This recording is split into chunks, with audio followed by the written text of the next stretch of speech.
jangan lupa untuk subscribe channel YouTube Mary Riana karena subscribe itu gratis.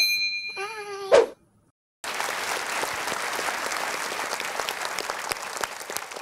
Baik pemirsa, Anda masih bersama kami di I'm Possible. Dari Impossible jadi I'm Possible. Ya pemirsa, Miss Mary dan juga Abah bicara tentang proses. Baru-baru ini ada sebuah video yang sedang viral beberapa waktu lalu. Di mana ada anak seorang bos yang bekerja sebagai OB untuk mendapatkan sesuatu hal yang dia mau. Kita lihat dulu videonya berikut ini.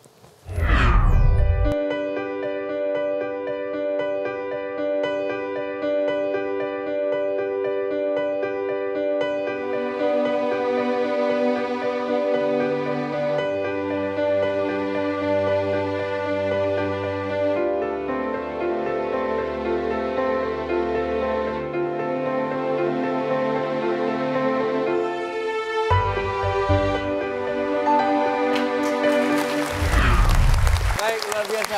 Anak ini bernama Nino. Betul. Dan ternyata masih di bawah umur boleh dikatakan. Betul. Ya kalau boleh dibilang sih sebenarnya mungkin ini pekerjaan yang tidak layak untuk dia. Tapi mungkin kita harus melihat dari sisi yang lain. Bahwa dia ingin mendapatkan sesuatu dari orang tuanya. Tapi dia ingin mendapatkan sesuatu tersebut dengan jalan usaha. Akhirnya dibukakan satu jalannya itu yaitu menjadi OB dan dia jalankan. Bagaimana komentarnya, Miss? Betul. Jadi kebetulan Mas Irgi saya kenal dengan anak tersebut karena dia adalah salah satu anak didik saya. Dan saya juga kenal dengan orang tuanya dan saya bangga banget gitu bagaimana anak yang usia dia baru kelas 6 SD. 6 SD ingin mendapatkan sesuatu dan ayahnya juga seorang pengusaha, seorang bos dan bagi ayahnya sebenarnya uang untuk bisa membelikan apa yang diinginkan ayah itu, anak itu pasti mudah-mudah saja. Ya, tapi bagaimana seorang ayah bisa mendidik anaknya untuk kamu harus berproses dulu, baru kamu bisa mendapatkan apa yang kamu inginkan. Walaupun dengan pekerjaan yang sangat sederhana sebagai OB, ya ditanya, kamu mau nggak bantu ayah tapi jadi OB loh. Dan anaknya dengan senang hati, oh boleh. Kenapa dia senang hati mau melakukan hal itu? Karena dari rumah pun, di rumah sudah dibiasakan untuk membantu pekerjaan rumah. Jadi pekerjaan seperti menyapu, mengepel, itu juga sudah dibiasakan oleh orang tuanya. Dan dari ayahnya sendiri, Pak Tio, dia membuat sistem poin. Jadi untuk anak bisa mendapatkan sesuatu, baik itu mainan, baik itu uang jajan dan seterusnya, anak itu mengumpulkan poin. Jadi setiap hal bagus yang dilakukan, itu ada poinnya, dan poinnya dikumpulkan, bisa ada rewardnya, dan anak itu bisa bebas. Kalau mau ambil rewardnya sekarang, bisa. Atau mau ditunda kesenangannya, nanti bisa mendapatkan hal yang lebih baik lagi. Jadi ini satu hal yang saya juga sangat salut, dan menurut saya ketika anak dididik di environment, lingkungan di mana dia dididik untuk bisa berusaha mendapatkan sesuatu yang diinginkan dengan effort, dengan perjuangan, ya disitulah menurut saya anak itu akan mendapatkan kekuatan yang sesungguhnya di masa depan nanti. Baik. Abang sendiri mungkin ada komentar? Ini awesome, keren ya, amazing ya. Salah satu ikhtiar kita membuat anak-anak kita bisa lebih kuat ya. Jadi teman-teman dari kecil anak-anak kita sebetulnya sudah menyukai kesulitan. Tuhan sudah menciptakan anak punya fitrah menyukai kesulitan ya. Makin sulit hidup manusia bukan jelek, makin bagus ya. Menurut agama saya bahkan pernah dengar ya yang bersama kesulitan ada kemudahan ya. Jadi makin sulit hidup kita sebenarnya makin bagus. Itulah yang membedakan orang hebat dengan orang biasa. Orang biasa nunggu kesulitan. Semua orang mau orang biasa, orang hebat suatu hari akan dapat kesulitan nggak? Direndahkan orang ya kan, setidaknya kesulitan jajan dapat uangan gitu loh ya. Nah orang hebat itu menjemput kesulitan, bukan menunggu kesulitan ya. Jadi dari kecil anak-anak kita tuh menyukai kesulitan loh. Mau percaya nggak? Semua bayi yang merangkak di seluruh dunia tahu nggak kalau lihat tangga pasti naik. Betul? Anak-anak kecil belajar jalan gimana? Kita pikir belajar jalan begini anak-anak umur 1 tahun. Pernah lihat anak 1 tahun belajar jalan begini? Enggak, gimana? Akibatnya sering jatuh nggak? Tapi dia nggak menyerah. Lihat setelah bisa jalan, harusnya menikmati pencapaian. Pernah lihat nggak anak 2-3 tahun? Pernah lihat nggak? Pernah kan punya anak masih waktu balita? Pernah anak dia 2-3 tahun jalan? Pernah lihat nggak anak 2 tahun jalan begini? Dengan santai pelan gitu. Pernah nih? Lagi ngapain? Lagi muhasabah mah? Nggak mungkin. Tahu nggak anak-anak umur 2-3 tahun jalannya gimana? Gini nih.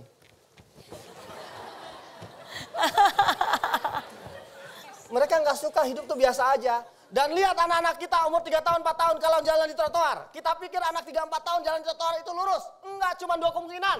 Yang pertama zigzag. Iya. Mereka nggak suka hidup tuh flat, nggak suka. Gitu.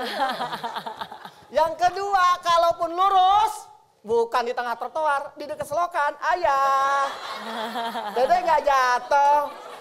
Pernah lihat nggak? Karena dari kecil menyukai Nah yang jadi masalah, nah teman-teman yang jadi masalah semuanya, tahu nggak? Anak yang lagi berproses itu dihentikan. Anak yang lagi dilatih Tuhan untuk menguatkan tubuhnya, otaknya dihentikan. Lihat apa yang dilakukan oleh sebagian orang tua ketika bayinya naik tangga. Digotong. Akibatnya mereka nggak berlatih. Ya, ada banyak orang tua bangga anaknya setelah lahir langsung bisa jalan tanpa merangkak. Nggak bisa, berproses, tahu nggak? Di terapi-terapi tumbuh kembang, justru anak-anak salah satu terapinya disuruh merangkak. Ketika yang susah gangguan konsentrasi, salah satunya disuruh merangkak. Harus ada proses, nggak boleh diloncat-loncat, nggak boleh didrill. Sering ada namanya terjadi burn out syndrome, sumur kebakaran. Orang-orang yang dielulukan sejak kecil, berprestasi, ranking, cerdas dan lain-lain, gedenya nggak jadi apa-apa. Kelelahan mental. Banyak orang tua ketika anak dari kecil punya banyak kemauan dihentikan. Ya, lari-lari jatuh, main air basah, main api nanti kebakaran. Main pisau berdarah, main beras mahal. Main bedak, main listrik. Celakanya ada banyak orang tua nuntut setelah anaknya dewasa menuntut anaknya tuh banyak kemauan. Pernah lihat gak sih kita usia puluhan tahun tapi nggak kerja-kerja, pernah lihat gak? Di kiri kanan kita, nganggur terus, ada nggak? Numpang di rumah orang tua. Kalau teman-teman pelakunya, hidup kita nggak punya kerjaan, masih susah hidup, permisa, pergi dari rumah orang tua. Insya Allah kita hidup, pasti hidup. Sebab kalau di rumah orang tua, nganggur juga bisa makan. Kalau di rumah pergi, pasti kita akan mendapat kesulitan, kita harus makan, kita harus bekerja, kita harus melakukan sesuatu. Oke? Banyak anak-anak, saking keselnya orang tua pernah ngomong gini, kenapa sih kamu diam aja? Kamu tuh lulus kuliah, kamu tuh lulus S1, kenapa diam aja, nganggur aja? Oh, sudah ngelamar ke sana kemari, ayah, nanti tinggal nunggu wawancara. 5 tahun kamu nunggu wawancara. Coba kamu belajar bisnis. Bisnisnya modalnya dari mana ayah? Kan gak gampang kan, cuma ada astagfirullahaladzim, ya Allah, ya Allah. Nah, nih, minum. Ini ada uang 1 juta. Buat apa 1 juta? Beli kain di pasar, terus kamu jahit. Ya, tapi kan aku nggak bisa jahit. Siapa suruh kamu bisa jahit? Kamu kan bisa cari penjahit, ya Tuhan. Kalau nanti penjahitnya bagus, nanti jualan gimana? Aduh, kamu kan bisa, kamu bisa buka jualan internet. Tidak semua orang dipercaya ya. Nanti kalau orangnya nipu gimana? Ya Tuhan, nyoba aja belum. Jadi maunya gimana? Maunya aku punya ruko, ya Tuhan, ya Allah, ini tambahin. Ini ada uang 500 juta, enggak ada ruko 500 juta, ruko ini rata-rata 4 miliar. Ini buat DP Bambang.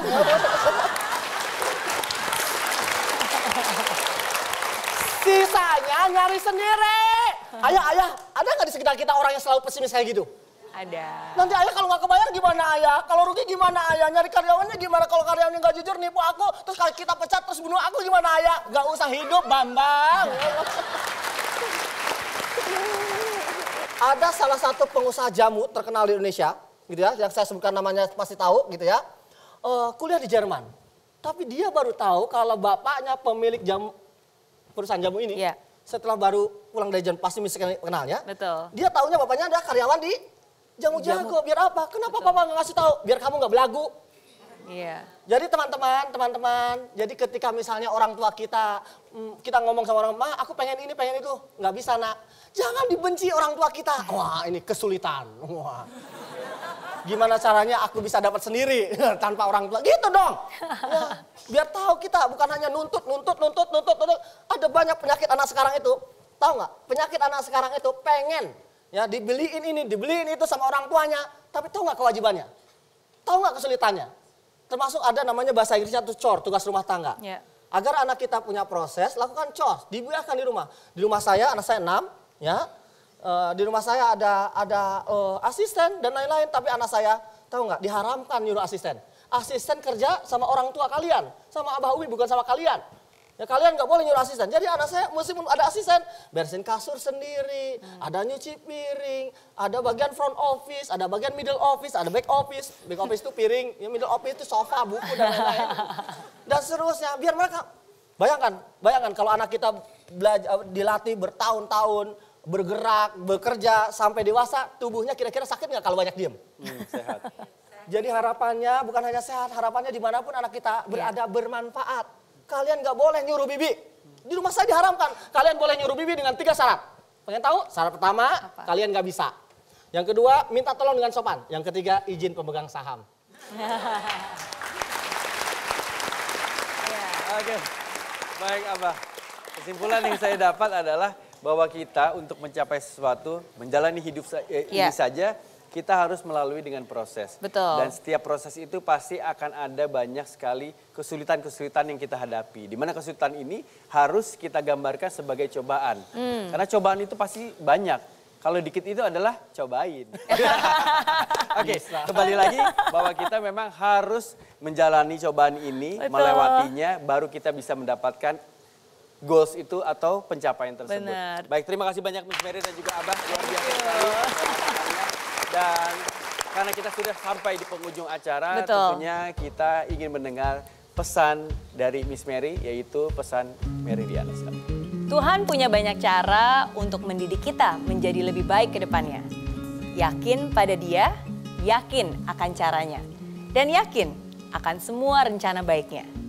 Ujian dan kesulitan darinya adalah proses yang harus kita terima dengan besar hati, penuh keikhlasan. Menjalani proses sulit untuk memetik buah kemenangan. Yakin kesulitan itu ada untuk menjadikan kita lebih kuat dari sebelumnya. Yakin kesusahan itu ada untuk membuat kita lebih dewasa. Kemenangan yang didapat tidaklah gratis. Ada harga yang harus dibayar. Sebuah proses panjang yang telah Anda lalui dengan sabar. Rayakan kemenangan, tapi jangan berlebihan. Selamat Hari Kemenangan, semoga rahmat dan karunia selalu dilimpahkan. Oke? Oke. Terima kasih banyak Miss Mary, terima kasih banyak Abah. Dan pesan possible tadi menutup acara kita di kali ini. Tentunya untuk mencapai satu kemenangan kita butuh proses. Marilah kita songsong kemenangan ini dengan segala usaha. Dan usaha yang kita jalankan ini, marilah sama-sama kita apresiasi dan kita lanjutkan setelah bulan Ramadan ini. Saya Irgi, sampai bertemu lagi di episode berikutnya. Sampai bertemu di I'm Possible. Dari Impossible jadi I'm Possible. Selamat malam.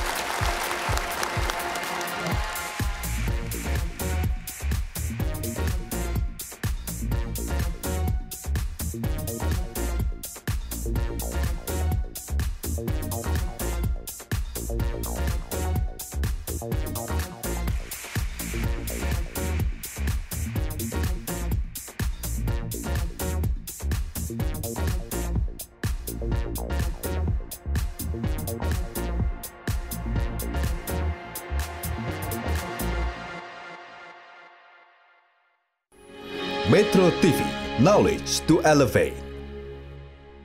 Hai friends, terima kasih ya kamu sudah menonton I'm Possible episode kali ini.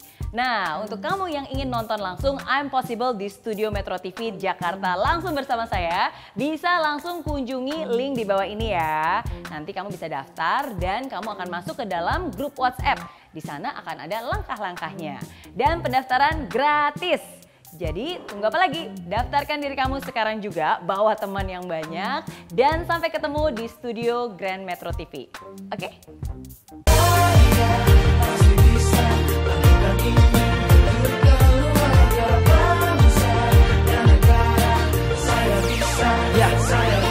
Laksana bumi tanpa hujan, hidup tanpa tujuan, kering dan mati tanpa hijaunya tumbuhan. Demikian kalau mimpi tak kunjung terjadi.